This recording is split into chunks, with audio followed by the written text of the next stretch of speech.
Hello, everybody, and welcome to the first ever episode of M&D After Dark podcast. My name is Michael Hearn here, along with your boy Andre Tainter. Dre, how we doing on this fine Sunday night? Could be doing better. It only took us like 3 hours to finally get this to work, but we're here now, and hopefully everything goes smoothly. Yes, that is the case, and let's get started with our first topic today. So, first topic, of course, we had a lot of conference championship games going down today. So the Ivy League, we had Yale defeating Cornell 90-84 to take the Ivy League Conference Championship. Also, VCU took down George Mason 68-63 to take the A10 championship. Florida defeated Tennessee 86-77 to take the SEC. Memphis defeated UAB 84-72 to take the American Athletic. And of course, the game of the day, Michigan has defeated Wisconsin 59-53. The main story being that Wisconsin only shot 22% from the field and 17% from three. Meanwhile, Michigan shot 32% from the field and 27% from three. Leading scorers were the Badgers were led by John Blackwell with 18 points, and Vlad Golden led the way for the Michigan Wolverines with 11 points. So, Dre, what are your reactions to this Big Ten title game? I just think that if Michigan's leading scorer had 11 points, it was a bunch of just distributing the ball around. I'm pretty sure Trey Donaldson had 11, Vlad Golden had 11, Danny Wolf, I think, had 9. And it's just all around scoring for them. So that's why I think they could actually make a pretty good run in the March Madness. And then for Wisconsin, I already was talking to you about this. John Tanji, when it mattered the most, 1 for 14 from the field, 7 of his 9 points at the free throw line. That is not a way you win a Big Ten championship. After how he played against Northwestern, UCLA, and then Michigan State, and then this blunder going from 30 to 9, not a good look for John Tanji. That's what I think. Yeah, of course, I'm a Wisconsin Badger fan. As you see, I got the Wisconsin sweatshirt on. So biasy or not, I just think that Wisconsin looked tired. I mean, they played 4 games in 4 days. They definitely played tired. I mean, you look at the way that they shot the ball, and I think Wisconsin played great. Their effort was off the charts. They played really good defensively, but I just think they just ran out of gas. And of course, they led by 11, but then we just let Michigan come back and then eventually win the game. So closing out might be an issue for this Badger team in March, but I just think that we just ran out of gas at the end of the day. So with Michigan winning this game, you said they could make a run. How far do you think they can make it? Well, I don't think they're a Michigan State type team. Michigan State is deep. Watching them play Wisconsin, I'm surprised they ended up losing. But Michigan, they also do have some pretty good bench pieces. They also are pretty deep. Not as deep as Michigan State or like a Wisconsin. But I think they could make a good run to the Sweet 16, maybe the Elite Eight, but they won't get anywhere farther than that, I don't think. And honestly, they'll probably get bounced in the first 2 rounds just because I'm saying this, but that's just how I think it could go. Yeah, the brackets, of course, were released today. We'll get to the bracket later, but they got UC San Diego in that one. So that will be very interesting as, of course, we got Wania Tate Jones and company there. But anyways, this Wisconsin Badger team, of course, what do you see from them? I mean, honestly, I'm not very confident in the way that they've been playing. Obviously, John Tanji has been playing out of his mind. But, this last game against Michigan, John Tanji plays bad. John Blackwell plays good. And the game before that, Blackwell scores 10 points. Tanji scores 30. Obviously, when you have a 30 piece, you don't really need help from anybody else. But if both of them can score at the same time on the same night, they could be a dangerous team. But if they are both not doing very good, or one is doing good, one is doing bad, I don't see them making a very deep run. But then if you also have key contributors like Nolan Winter or Steven Crowell, putting up 10 to 12 points each, maybe that picks up for one of them not doing as well. You know what I mean? Yeah, I could definitely see that, and I see this Wisconsin Badger team sometime inconsistent. I've been following this team basically like all throughout the season, and it's basically can Wisconsin get hot at the right time or can they not? And today was a day where they were not hitting shots, and because of that, because they usually have that high offense and it didn't show up today, it kind of didn't they didn't get into key situations that they needed, and eventually just didn't come up big at the moments that they needed for this Big Ten title game. But I still feel confident in the Badgers entering March. I thought they just ran out of gas today, and I think they get a nice rest maybe tomorrow and get ready for Thursday as they get ready for Montana. But it's March. I mean, anything can happen. I mean, it's the best time of the year. Mm-hmm. Uh, Yeah.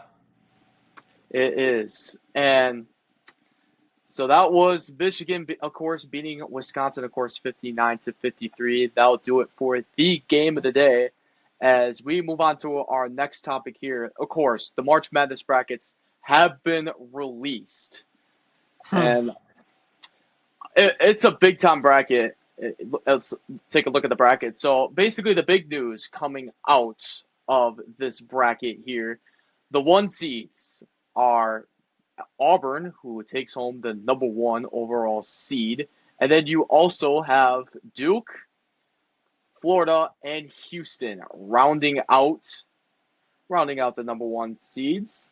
And then the last teams in were San Diego State, North Carolina, Texas, and Xavier. So, and Dre, I know you're disappointed. Boise State did not make it into the NCAA tournament. Yeah, that sucks, but it's kind of nice seeing San Diego State get in. That's pretty cool to see. I know I they know, used to have Lamont Butler, but yeah, I know how much you love your Mountain West basketball. So overall, Dre, what are your thoughts about this bracket? What do you see in this bracket? I don't know. I haven't really taken a good look at it, but I've been hearing a lot of people are mad about North Carolina making it in. And then earlier we were talking about how if Boise State would have won, Colorado State would have been out, and Colorado State would have been in automatically since they won the Mountain West. I feel like there are better teams that it could have been in the lower seeds compared to who's been in now. I don't like how they do like the records entirely. Like, yes, I understand quad 1 and quad 2 wins are super important, but like there are teams that have like one bad quad 4 loss, but then they have a way better quad 1 record, and it's just like you can't just determine that for each team. I feel like the best teams should be in and the worst teams should be out. Yeah, look at the North Carolina. They had a 1-12 quad 1 record, which See, I is don't understand that. I don't get how they got in. very interesting. And I hear that they did get in was because of how difficult their non-conference schedule was. I mean, That does. I mean, sure. Like their conference is good. They're in the SEC, right? ACC. Oh, ACC. Yeah, the ACC was kind of weak this year, which kind of adds your point about North Carolina getting in too. Of course, with that record, I believe they went 10. I believe around 12-8 in that conference this year in a very weak That, ACC. yeah, like going 500 in conference with a 1-12 quad 1 record. Tell me how that is a March Madness bid. Like, Yeah. Well, and I think the committee might also think that North Carolina might got in because of what they did in the past. Of course, they made that Final Four run a couple years ago as an 8 seed, but you look at this team like North Carolina. I don't think they're that bound to make that type of run again. Of course, having to go for the first 4. I mean, you see UCLA did it back in 2021, going from the first 4 to the Final Four. It is very rare. But then you look at Boise State and think this is a team that Boise State, they beat Clemson earlier this year, and that was a very good win. And they beat San Diego State, who was in the last 4 in. So you could make a case for any of these teams at the end of the day. And that's all for the bubble watch. So take a look at the rest of the bracket. So, what are some of your matchups that you are really intrigued about? Hmm. I mean, we already talked about Montana and Wisconsin. I think Money Williams and Montana coming off the bench, if they could get a spark, they could go. They could upset Wisconsin. I'm just saying that because I'm kind of biased against Wisconsin, but like Montana is a good team. They won their conference for a reason. Northwestern fan here, Andre Tainer. Oh, whatever, man. Yeah. Hey, if it wasn't for injuries, Northwestern would be in March Madness. That's all I gotta say. Yeah, Northwestern definitely got hurt by the injury bug a lot this year. Yeah. Um, the matchup I'm really looking forward to is the Drake and Missouri matchup. I know Mm. a lot of people are picking Drake to win this one. And you look at the matchup, these two opposing styles of play. You know, Drake loves to slow the ball down, play good defense. And then you got Missouri who wants to push the ball down the court. And of course, Mhm. Drake has the best mid-major point guard in all of college basketball, and that is Bennett Sturts. Bennett Sturts has been amazing throughout the entire season. I mean, he loves the mid-range shot, can hit. He's just a big-time shot maker, and he's going to give Missouri fits. And of course, Missouri led by Tamar Bates, Mark Mitchell, those guys. I mean, it's just going to be 11 against 6.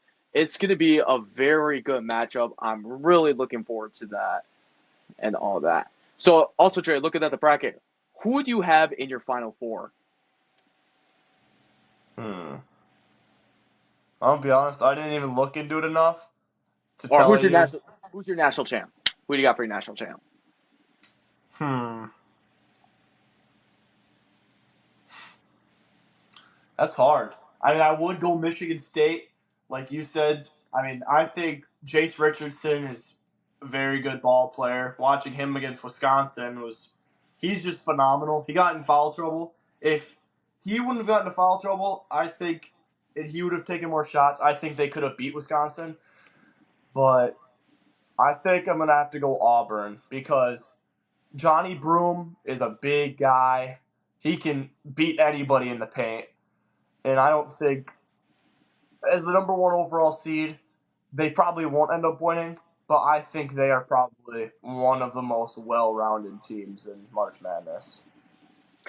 Yeah, also Auburn also is home to Chad Baker Mazzara, who if Yeah. you so those people that love their NBA comparisons, he's kind of the Draymond Green in college basketball.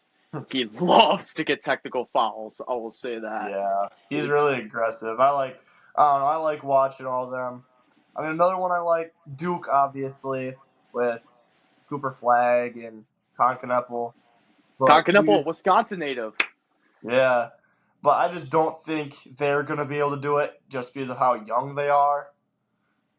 So, I mean, those are my three: Michigan State, Auburn, and Duke. I don't really like the Duke pick, though, just because of how inexperienced they are. Obviously, Colin Kneppel won the state championship in Wisconsin last year, but then, or the high school championship, whatever. But there's not enough winning there. They're going to need their veterans to take over a little bit in the playoffs. Yeah, I can agree with that statement. I personally have Michigan State win all. I mean, never doubt Thomas Izzo March. You just don't even doubt him at all. Of course, Chase Richardson is a projected top pick, and of course you got Jaden Akins, Jeremy Fears Jr.'s. That backcourt is incredible, and plus Jackson Kohler is a rebounding machine. Trust me, I've seen it. And also Colin Carr, bro, he loves to dunk the He's basketball. he's a dunker. He is electric. I mean, if you Hmm. watch a Michigan State game, and I bet you Colin Carr is definitely going off on the dunks. He's just an incredible athlete overall. And then Uh-huh. rounding, and then 100%. yeah, rounding out the rest of my Final Four, I got Tennessee. I have Michigan State and Tennessee in the national championship. I think Tennessee's got a really good defense, of course. Zakai Ziegler is an assist machine. They also Mhm. got Igor Chaz Milicic. Lanier. Chaz Lanier is a baller, and you also got Jamai there who hit the game-winning shot against Mhm. Alabama. Just overall stacked rosters. Okay, call me biased, I don't care, but I think Wisconsin's gonna make the Final Four. I Okay. Yeah, I just think there's gonna be a lot of upsets that happen before they get to them. But Okay. and then I can see that. If they could get the cards right, they could make a deep run. yeah, But here it's I just want everybody to know Maryland and Derek Queen, Final Four. Don't care. Derek Queen is going to carry that team to a Final Four. As long as Gillespie and the other guards can hit the threes and Derek Queen is getting offensive rebounds, Final Four bound. You just wait. they definitely have the talent, but they got to go through Grand Canyon in the first round to do so. Tying Grant I Foster. eh, Again, they won their conference championship. That's a lot, but I don't think that is going to be any much of a struggle. It depends who they play in the round of 32 and the Sweet 16, and obviously the Elite Eight. But I could see them making a pretty deep run. Yeah, I could. Maryland definitely's got the talent to do so. Of course, Derek Queen is projected a lottery pick in this year's draft. And then rounding out my Final Four here, I got Texas Tech. I love Texas Tech. Mm. They can play good defense. They have a really good offense. Of course, JT Toppin is a dog. JT Absolute, Toppin's on South or Texas Tech. yeah, Texas Tech. JT You Toppin, said yes. Texas A&M. Oh, I meant Texas Tech. Texas, Texas Tech. I mean, Texas A&M's got talent too, but I think Texas Tech Yeah. is a more rounded team. Of course, you got Toppin, Elijah Hawkins is a dog, and that's who I got for rounding out my Final Four. That'll do it for March. And Dre, what do we got for our next topic here? Hmm. I think we should talk about the Tokyo series, in my opinion. The Tokyo series. All right, what do we got for the Tokyo series? Um, I think it's going to be a 1-1. I think the Dodgers are going to win game 2 and the Cubs are going to win game 1. Because shout out to Imanaga. Obviously, he's going against Yoshinobu Yamamoto. But the Cubs, I feel like they're going to get that game 1 win. Obviously, you're playing against the Dodgers, so nothing's given, literally, because they're giving everything with all the money they have. But I feel like the Cubs, if Imanaga could shove on the mound, he could. I feel like if the Cubs can just get 2 to 3 runs, they could put up a pretty good fight. But in game 2, Justin Steele was looking pretty rough during spring, and Roki Sasaki's making his debut. You know he's going to pump 100 by you every single pitch.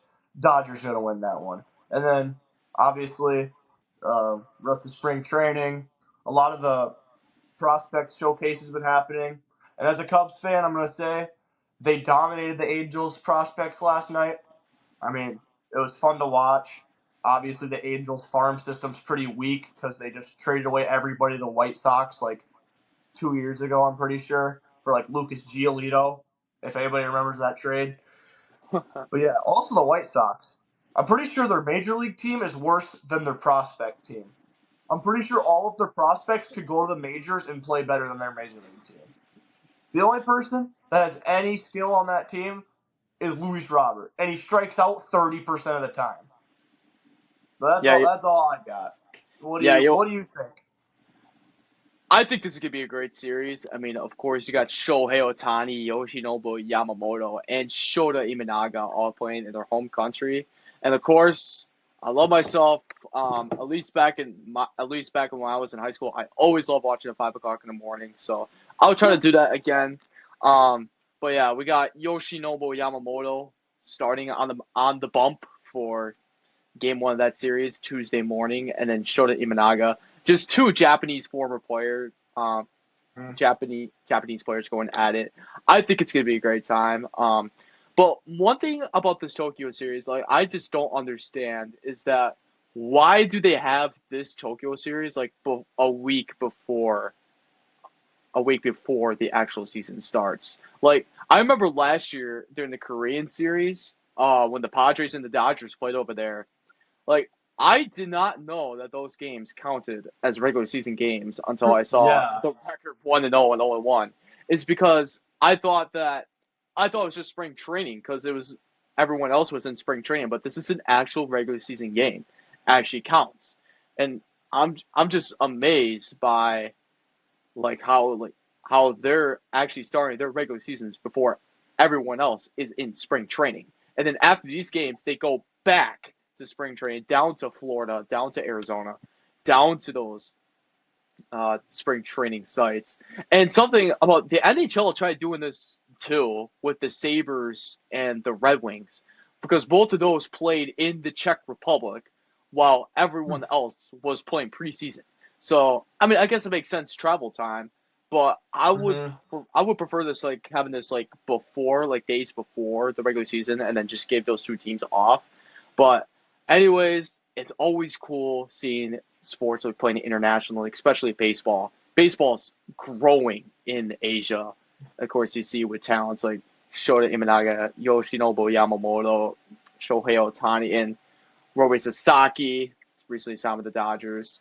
I mean, I think this would be a great time for both teams. The Dodgers, they don't have to travel as far as the Cubs, but yeah, it's going to be a great series. I'm looking forward to it. I got to wake up early for it, but sacrifices have to be made, just like sacrifices here. It's us talking at almost midnight now. Hey, whatever gets the content out. This is fun. I like this. Yes, indeed. Anything else about the Tokyo series before we move on to our next topic? This isn't about the Tokyo series, but the MLB should have a salary cap. Agreed. Yes, because That's all. We don't even need to talk about it. That's just my comment I wanted to make. I think everybody can agree with you on that one. Mm-hmm. All right. So, of course, college basketball is basically the main talk of the basketball world, but there was also some NBA action today. The 76ers took down the Mavericks 130 to 125 in Dallas. Quentin Grimes had 28 points, leading the 76ers. Meanwhile, PJ Washington led the Mavericks with 29 points and 12 rebounds. The Magic took care of the Cavaliers 108 to 103. Paulo Banchero had 24 points and 11 rebounds, 7 assists for the Magic. Leading the Cavs was Jarrett Allen with 20 points and 12 rebounds. Lakers defeated the Suns 107 to 96. Luka Doncic, 33 points, 11 rebounds, and 8 assists. Meanwhile, for the Suns, they were led by Devin Booker with 19 points, 6 rebounds, and 11 assists. The Nets took care of the Hawks 122 to 114. Cam Johnson led the Nets with 28 points and 7 assists. And Trae Young led the Hawks with 28 points, 6 rebounds, and 12 assists. Meanwhile, the Trailblazers defeated the Raptors 105 to 102. Wow. Very, very close game there in Portland. Toumani Camara continued his breakout season with 21 points and 7 rebounds for leading the Trailblazers. Meanwhile, the Raptors were led by Jakob Poeltl with 19 points and 8 rebounds. The T-Wolves defeated the Jazz 128 to 102. Anthony Edwards had 41 points, leading the T-Wolves. Meanwhile, the Jazz were led by Colin Sexton with 22 points. And then from a game rescheduled from the LA Wildfires, the Clippers dismantled the Hornets 123 to 88. James Harden, 31 points, 10 rebounds, 7 assists, leading the Clippers. Meanwhile, for the Hornets, they were led by Mark Williams with 18 points, 15 rebounds, and 7 assists. And then the game that we watched together, the Thunder completely beat the Bucks, 121 to 105. I think the scoreboard does not reflect how this game went. Isaiah Hartenstein led the Thunder with 24 points and 12 rebounds, and Giannis Antetokounmpo had a triple-double with 21 points, 12 rebounds, and 10 assists. So, with those scores, Dre, I'm going to ask you, which game, what stood out to you today from the NBA day? Honestly, this probably is like a weird choice, but the Raptors and Trailblazers game. Trailblazers have been on a heater lately. And like the Raptors, they've been struggling with injuries. I remember there was a game where they had 8 active players, and Ingram, Barrett, Emmanuel Quickly, Scotty Barnes, all of them were out. Jakob Poeltl is still getting back into his groove after his injury, which is why he only has had like 8 rebounds, but he's averaging like 11. But But the Trailblazers, Chumani Kamara, they have a very good young core with Shaden Sharp, Scoot Henderson, Anthony Simons, Donovan Clingan, Chumani Kamara.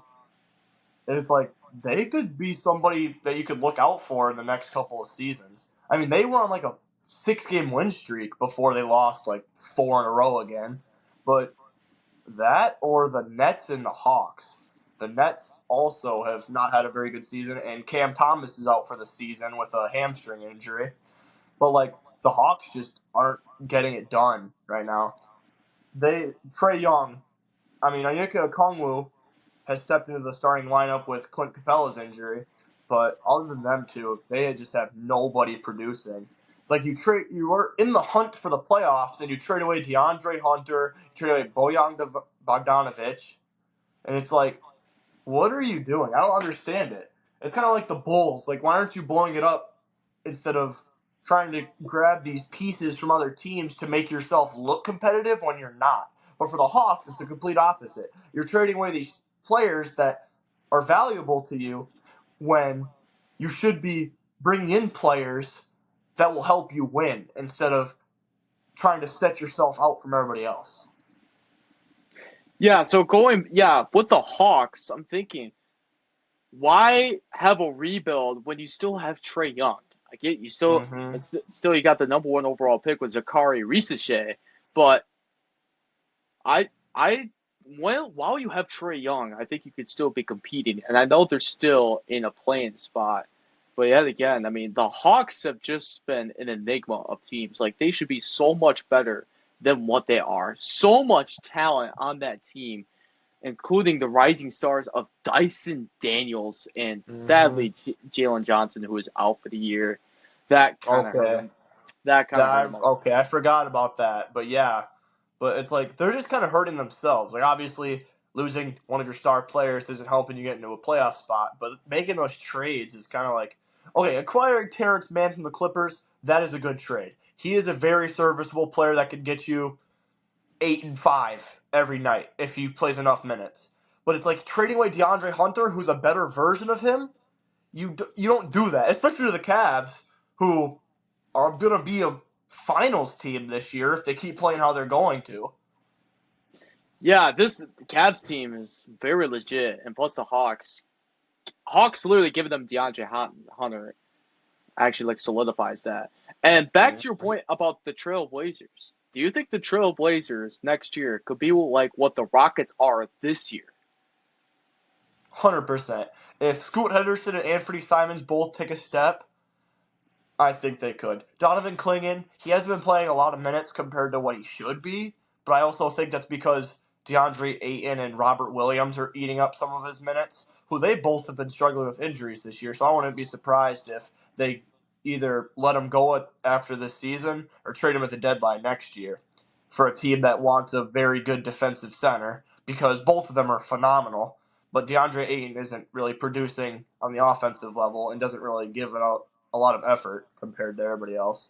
But Trailblazers could pick up a top 10 pick this year, even if they're in the play in, and I could see them making a pretty good run next year to a 7 or 8 seed, possibly a 6 seed, staying out of the play in tournament. But I could see them next year, if they're in the play in tournament, winning those games and getting into the playoffs. Yeah, definitely a lot of young talent from this Trailblazers team that it's going to be exciting to watch in the future. Trailblazers definitely have a bright future ahead of them. I want to shift to the game that we watched together, the Thunder and the Bucks. Of course, the Thunder, absolutely, yeah, 121 to 105. That does, yeah, whatever the scoreboard says, it was a lot worse than that. Yeah, looking at the Thunder and the Bucks, like, what have you seen from tonight that stood out for you while watching this game? I mean, NBA is a 3-point shooting league, and the Thunder completely shut them down. Like, the only person I saw make more than like one 3-pointer was Gary Trent. Like, out of everybody, why Gary Trent? I mean, Torian Prince took quite a few. You stopped Brooke Lopez from making threes. I'm sure Damian Lillard made more than 2 3-pointers, but I probably wasn't paying attention. Like, obviously, it's Damian Lillard. He's going to go crazy. But one person I was pretty impressed with was Isaiah Joe of the Thunder. I mean, Oh.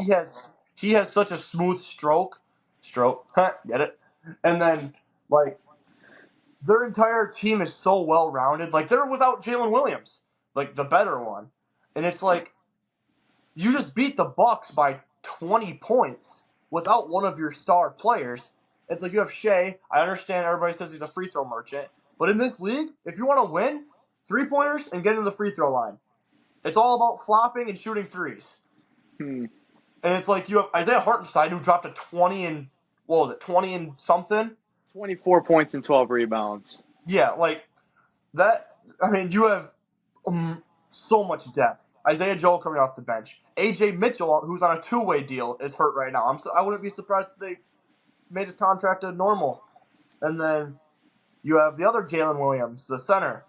He's solid. But and Lou Dort, he didn't play tonight. Lou Dort is a great defensive player. Caruso coming off the bench. They just have so much talent. They have so many draft picks. They could get a top 3 pick this year just because of the 76ers trade. And it's like, if you match up Shea with a top 5 pick, like, okay, who's let's say Derek Queen falls to the Thunder at 12 if that's the pick they get. Or Jace Richardson or I don't know how to pronounce his name, but the guard from Illinois. Kasparis Yakuchonis. Yeah, imagine putting one of those amazing lottery picks on a team that will probably play the Cavs or the Celtics in the finals this year. Or at least be in the Western Conference finals with the Nuggets or somebody else. Imagine the team just has such a bright future, and their GM, I forgot his name, but he has done a phenomenal job. Sam Presti. Sam Presti. And one thing I think he did amazing at was bringing in Chris Paul for that 1 year when COVID shut down the league. No, it was 2 years because he came in the year that COVID shut down the league, and then he played the next year with them, I'm pretty sure. And that is what made Shea so good. He got to learn from a Hall of Fame point guard while also developing at the same time. And then you have draft picks and draft picks and draft picks. Just imagine that team with Cooper Flagg. Oh my goodness. What are you gonna do against that? That's just what I think. And the Bucks, obviously, they're the Bucks. They have Giannis, they have Dame. I think they're out of their championship window. I think they got to move on from one of them, Dame or Giannis, because I'm not saying that because I'm biased. Giannis is a top 3 player in the NBA, if not top 2, top 1. But either way, Giannis is getting older. He got his money. I think he's going to want to go to a championship contender. And I'm not saying the Bucks aren't a championship contender, but they're going to have to either draft really good this year or they're going to have to trade somebody. And all I'm going to say is acquiring Kyle Kuzma for Chris Middleton was not doing that. When your top trade was Kyle Kuzma and Jericho Sims and Kevin Porter Jr., you are not building around your superstars. Kevin Porter Jr. is a great facilitator that can shoot a lot of threes. Jericho Sims can leap out of the building. Kyle Kuzma is buns. I don't care what you say. I don't care. He's been buns ever since he played for the Wizards. So that's what I have to say. Yeah, and I was just thinking about that Thunder team with that draft pick. I didn't even think about that. That would be deadly. But anyway, I'm a Bucks fan, of course. I'm from Wisconsin. What I saw for this team is that this team is inconsistent. I mean, I saw this team start 1-6, 2-8, 4-9, and then eventually just started winning, and now they're back to their winning ways again. But the thing about tonight is that this Bucks team is so inconsistent. It's shown that if they don't shoot the ball well, it's over. And that's not that and you can't win games. You can't win games like that. Especially, of course, this league is a 3-point shooting league, but you can't live and die off the 3-ball. And what I've noticed about tonight is that the Thunder just out-physicaled us, just dominated every facet. Like, I saw Giannis wasn't even, I'm pretty sure Giannis was not doing, I thought Giannis could be more physical tonight, and he really didn't. And I think that's because, maybe sometimes the Thunder would draw charges and that stuff. The Thunder laid their lives on the line because, of course, That's just their culture, their defense. But my thing is we just got out physical tonight. We weren't the tougher team. The Thunder were the tougher team. They were the more grittier team tonight. And us putting up 105 points against a great defensive team is not really going to cut it, especially with that offense that the Thunder has. So my thing is, like, this team's just got to get tougher. Like, it's got to get tougher because when you're going up, because you get out of the first round of the playoffs, you're going to play either the Celtics or the Cavs, two great defensive teams. And the top three teams, in my opinion, are the Thunder, Cavs, and Celtics. And by far, nobody comes close. And why? Is because they're built off great defenses, also with great offenses. The Bucks can have a good offense. They can play defense. I see this team. They can play defense if they want to. The thing is, do they want to? And I see it some nights they don't want to play defense, and some nights they do. You cannot win like that. And if I'm a Bucks fan, and looking at the Bucks fan, they have not won a single game against the Celtics, Cavs, or Thunder yet. They have yet to win one. And it's kind of reminding me about the Packers. The Packers couldn't beat the top teams of the NFL, the Lions, Vikings, and Eagles. They couldn't win. So I'm kind of getting this Bucks team a lot of vibes just like this year's Packers team where we couldn't beat the best of the best. And that could definitely hurt us coming into playoff time. And especially with us, we're projected to play the Pacers. And the Pacers gave us problems last year. So if I'm a Bucks fan, like, it's March. The playoffs start next month in April. So there's not a lot of time to fix that if you're the Bucks fan. But it's going to be interesting. Playoff push. This playoff push is going to be fun, especially in that Western Conference. That Western Conference is loaded in the play-in spot. Yeah. And honestly, I don't even know. The Bucks just seem like such a good and bad team at the same time. They have their nights where they could drop 150, and they have their nights where they could drop barely 100. And barely 100 is what happened tonight. Anything else? That is all for our NBA segment for tonight. Dre, do you have another segment for us? I don't know. I'm catching a blank. What do you got? All right. Let's head to the ice. Let's talk some NHL. Let's talk some NHL a little bit. Let's recap some of the day for the NHL.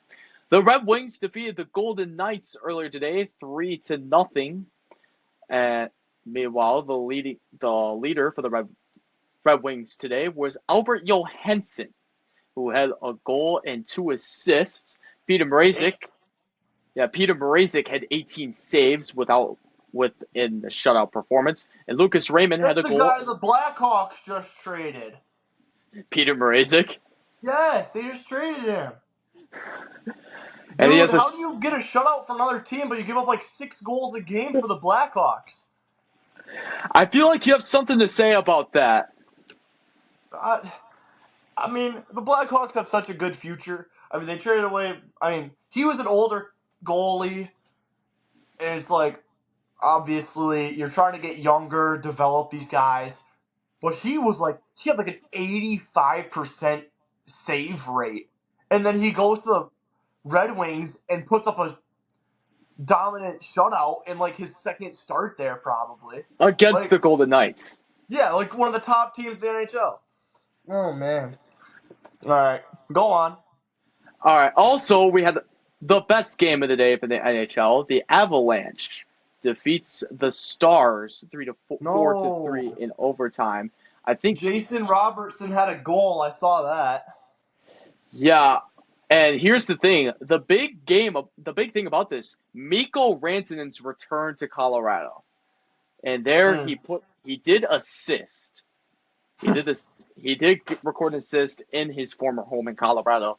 That was basically the game of the day. The Avalanche defeated the Stars 4-3 in overtime, and Mikko Rantanen's return to Colorado. Also for the Avalanche, Cale Makar put up a goal and 2 assists. Anytime we bet on him, he puts up puts up nothing. But as soon as he's like, oh man, they didn't do nothing. 3 points, a goal, and 2 assists. Whatever. I see how it is. Tonight's just not the night, huh? Foreshadowing for our upcoming segments, maybe? Could be. Maybe. Maybe. And then also for the Avalanche, Jonathan Drouin put up a goal and assist for the Avalanche. Also, in the NHL, the Oilers defeated the Rangers 3-1. Victor Arvidsson from the Oilers put up a goal. Ryan Nugent-Hopkins had 3 assists on the day, and Connor McDavid scored a goal as well. Of course. You just know what's going for him. Yeah, Connor McDavid, he's just been a stud. I mean, you basically bet on him to get an assist, and it's free money at this point. Literally. And just a point. If you put 1 point, put your whole, bank account on it. Yeah, it's a smart move indeed. And then also in the NHL, the Islanders have defeated the Panthers 4-2. Noah Dobson had a goal for the Islanders. Also scoring 2 assists was Tony DeAngelo for the Islanders. He put up 2 assists. And then Ilya Sorokin for the Islanders put up a masterclass of a performance today. 22 saves with a .917 save percentage on the day. The Blues defeated the Ducks 7-2. The Blues were led by Braden Shen with a goal. Jordan Kyrou had 3 assists on the day, and Dylan Holloway had a goal and assist for the Blues. And then the Utah Hockey Club defeated the Canucks 3-1. Leading the Utah Hockey Club was Nick Schmaltz, who had 2 assists. Also, a masterclass performance by Karel Vejmelka, who put up 18 saves and a .947 save percentage. And Quinn Hughes put up a goal for the Canucks today. And then the final game of the night in the NHL, the Jets defeated the Kraken in overtime, 3-2. And the Jets were led by Dylan Samberg, who put up a goal and assist. And then for the Kraken, Janny Nyman put up a goal. And then also for the Kraken, putting up a goal was Michael Esimont. Put up there. So, of course, you gave us some reactions about the Golden Knights and Red Wings and then the Stars and Avalanche there. Any more thoughts about today's NHL action? I thought the Jets would beat the Kraken by a little bit more. I know they have been in the league for a couple of years, but the Jets, they're one of the best teams. I just didn't expect it to be so close, especially going to overtime. Yeah, it did go to overtime. Yeah, okay. That's all I got. I mean, obviously you have the Blues just destroying 7-2. But it's there's some days where obviously that's why you play the sport, is anybody can play good or bad at any time. Yeah, I agree with that. And of course the highlight was, in my opinion, Mikko Rantanen returning to Colorado. That was a special moment there. Emotional win for the Avalanche today. And of course, I'm a Minnesota Wild fan, so seeing the Avalanche win another game while competing for the third spot in the Central, and yet we still have to stick around with the wild card. Kind of infuriating, but it is what it is. You're not a Blackhawks fan. Yeah, I know. At this campus here at UW, there's quite a bit of Blackhawks fans. I will say that. It's kind of fun talking to them as a Minnesota Wild fan. Get some nice. Our team's so much better than yours. That's what you can say. Okay. I don't go that harsh. But life is not that great being a Minnesota Wild fan either, because Kirill Kaprizov is still injured. Please return soon. Please, Kirill, we need you. All right, and that will do it for our NHL coverage here on M&D After Dark. And now let's move on to the last segment that we got, and that is our lock pick. So So what we do is if you follow our TikTok, MDafterDark, please go follow the TikTok if you haven't already. We like to send our locks, and some days we do very well, most days we do very well catching them, but then there's some days where it kind of gets stick. It kind of does not do well. But you know what? That's life. That's betting for you anyways. But we're mainly consistent. I promise we're consistent. Um, so anyways, Dre, I would like to get your action on this.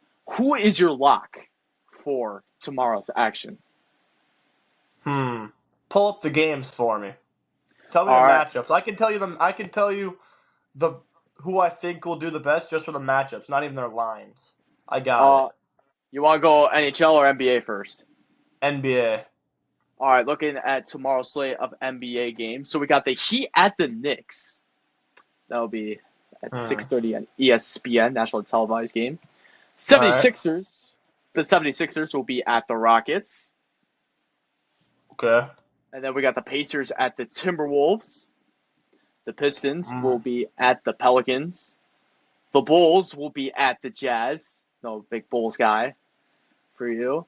And then our game of the night, what we both think will be the game of the night tomorrow night. The Nuggets at the Warriors. That is on 9 o'clock on ESPN, nationally televised game there. Raptors will take on the Suns in Phoenix. Grizzlies will be at the Kings. Wizards will be at the Mhm. Trailblazers. And wrapping up the night is a rescheduled game from the LA Wildfires. The Spurs at the Lakers. So here in those matchups, who do you got as your lock? Hmm. You said the Rockets play the Pelicans, right? Oh, the Rockets play the 76ers. Oh yeah, whatever. Hmm. I don't know where I got Pelicans from. I think I was just thinking about it. I think they play the Pistons, I believe. I think you got to go Jaren Duran rebounds or Alperen Şengün rebounds. Those are my two rebound picks. I would go Alperen Şengün rebounds. Alprin's. Unless, yeah, Şengün. Unless it's above 12 and a half. If it's 10 and a half, I would take that. 76ers are not a good rebounding team. They have Andre Drummond, but I would not assume Andre Drummond would keep Şengün from less than 11 rebounds, especially when he just dropped like 15 against the Bulls. And you have the Jazz and the Bulls. Obviously, I'll comment on that. I could see Walker Kessler going for 15 rebounds. Honestly, that might be my lock is Walker Kessler rebounds. Bulls are just a poor rebounding team, especially with their bigs. I could see them going. I could see Walker Kessler. And who'd you say the Suns played? The Suns. The Suns. They are hosting the Toronto Raptors. I could see. I would go. I think Devin Booker could get a. I could see him hitting his assist line there because they're not a very good team, the Raptors. But obviously, you have that. The Trailblazers, I heard you say that they were playing a pretty bad rebounding team. That might have been the Pelicans. Maybe Uh, not. the Pelicans play the Pistons. Okay. The Who'd you say Trailbla- the Trailblazers play the Wizards. Yeah, like Alex Sarr probably won't keep Donovan Clingan below his rebound line. Donovan Clingan didn't play the entire second half, and he had 10 rebounds in the first half, and he hit my parlay. But Donovan Clingan, I mean, I could also see Alex Sarr.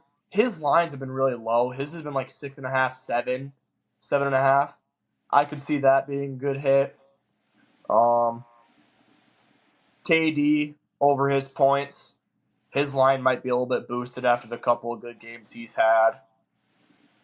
Cade Cunningham points and assists. He will probably tear up the Pelicans.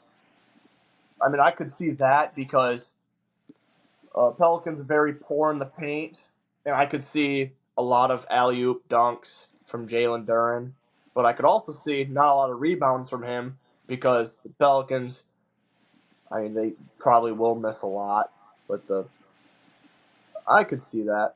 So my lock of the day will be Walker Kessler over his rebounds against the Chicago Bulls.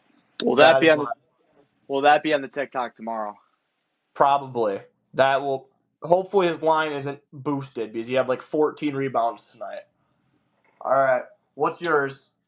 Um, kind of spitballing at the top of my head. I'm liking David Pasternak higher than to get a point against the Sabres. The Buffalo Sabres have been really struggling this year, and David Pasternak has been on a tear recently. He has 34 Mm-hmm. goals, 40 assists, and 82 points on the year. Wow. David, Dave, the Bruins have been struggling this year, but David Pasternak has not been a Mm-hmm. disappointment for the Bruins. One of the few bright spots on I've that been Boston watching Bruins his team. lines. He's a damn good hockey player. He's a really, yes, Posty. Of course, that Hmm. Game 7 goal against the Maple Leafs, that was electric. Very electric indeed. And also, one thing I'm also looking at, Jonathan Huberdeau, maybe get him for higher than shots. They're taking on a Toronto Maple Leafs team in Toronto as well. But Jonathan Huberdeau, he has 25 goals, 24 assists, and 49 points on the year. It looks like usually Jonathan Huberdeau's shots are usually at 1.5. Usually, if you take those, they'll be good. And then the Kings play the Wild, and that one, I would like Matt Boldy to take a point. I really love Matt Boldy. Of course, it's a Minnesota Wild, and plus the Wild are playing at home without Kirill Kaprizov. Matt Boldy's been their main guy, so I would like to get Matt Boldy as an assist, or a point, excuse me. But any of those three, or maybe a wild card might be my lock. But those are just some potential locks I got that could make the TikTok tomorrow. So yeah, so stay tuned if you want. If you want, so of course we have an underdog we post on our TikTok. Our TikTok, of course, is MDafterDark. Make sure you go give our TikTok a follow, and then use our promo code. Use our promo code, or excuse me, promo codes that are in our TikTok as well. Go follow, go use those for first time users of Underdog Fantasy. So yeah, please follow our TikTok, MD After Dark, and please go get our promo codes that are in our TikToks as well. And remember, to those people that are betting for the first time, remember, please bet responsibly. And yeah, always bet responsibly and have yourself a budget. My Yes, recommendation, $20 a month. Yeah, that's $20 a month valid. is very We're not valid. here to try to get you guys to steal your money. We're here to help everybody out. We're here to have fun. That's what we're doing this for. Yeah, see, Douglas walked by the cat. Yes. Got some animals in the podcast as well. And speaking of, and that will do it for our first episode of MD After Dark. Michael Hernan here with Andre Taylor here. It is past midnight here in the state of Wisconsin. So that will do it. So thank you all for tuning in onto our first episode. And we'll be having episodes daily, nightly. So we're gonna have them around this time nightly, every single night, to give you the updates on the sports world and everything you need to know. That will do it. Of course, Michael Hernan once again, Andre Taylor, and that'll do it. And we'll see you guys tomorrow night. Kitty There's alarm. my cat. Douglas Peace. Thank you Douglas guys for says watching. Douglas says good night. Andre says good night. I say good night. We hope you guys have a great night. Yes, sir.